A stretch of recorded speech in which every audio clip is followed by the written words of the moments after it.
بسم اللہ الرحمن الرحیم۔ الحمدللہ وکفا وسلام علی عباد الذین اصطفیٰ۔ تو کیسے ہیں میرے یوٹیوب فیملی ممبر؟ امید کرتا ہوں سب خیر خیریت سے ہوں گے۔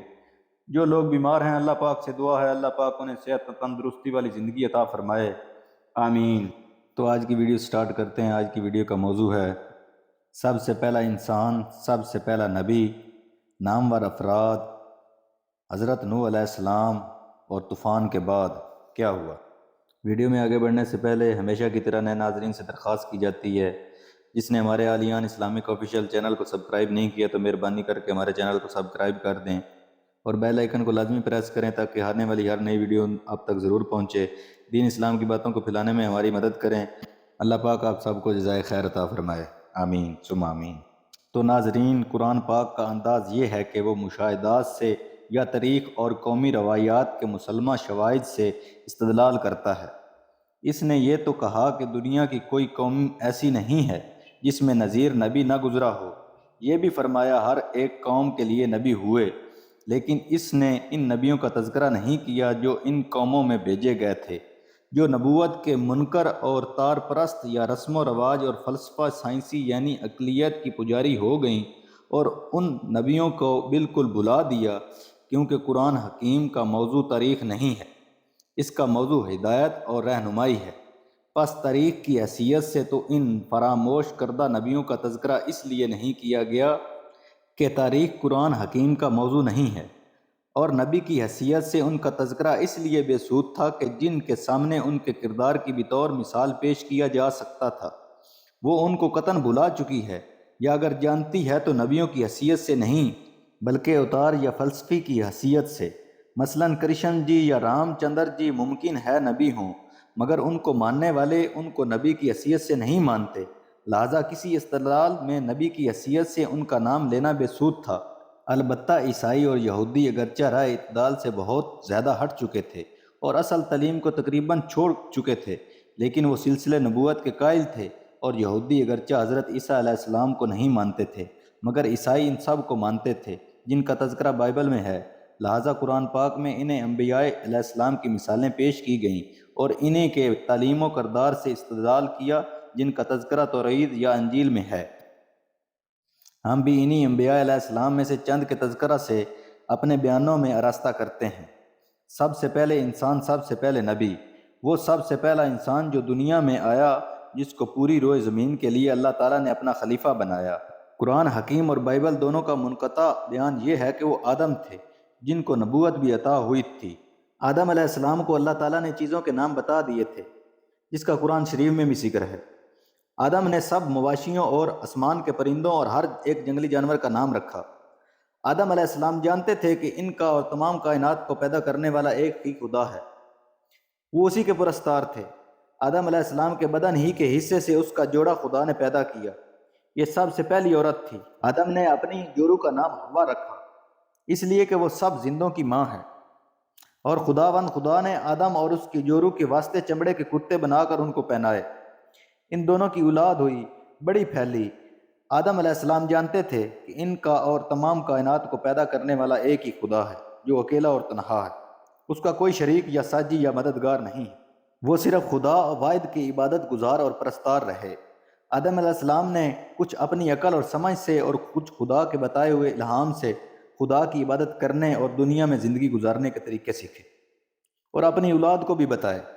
آدم علیہ السلام کی عمر تقریباً 930 برس ہوئی، صحیح تعداد تو کسی کو بھی معلوم نہیں، البتہ تقاضاً قیاس یہ ہے کہ 9 صدیوں کی طویل عرصہ میں آدم علیہ السلام کی اولاد ہزاروں سے آگے بڑھ گئی ہوگی، اور باقاعدہ مکانات بھی تعمیر ہونے لگے ہوں گے اور بہت سی آبادیاں بھی ہو گئی ہوں گی۔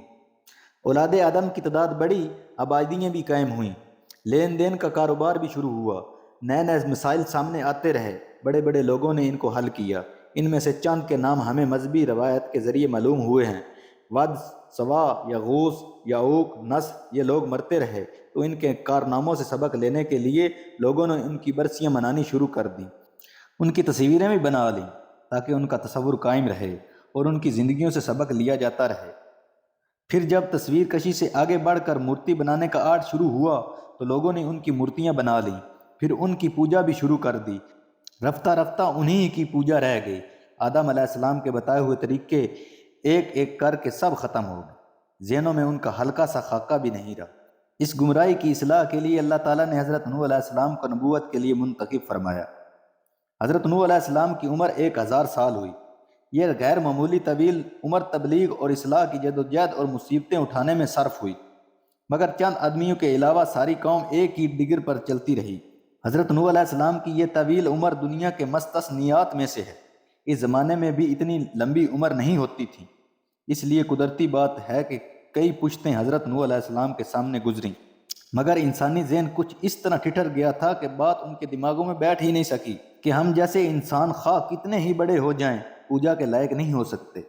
پرستش کا مستحق صرف خدا واحد ہے جس نے سارے عالم کو پیدا کیا۔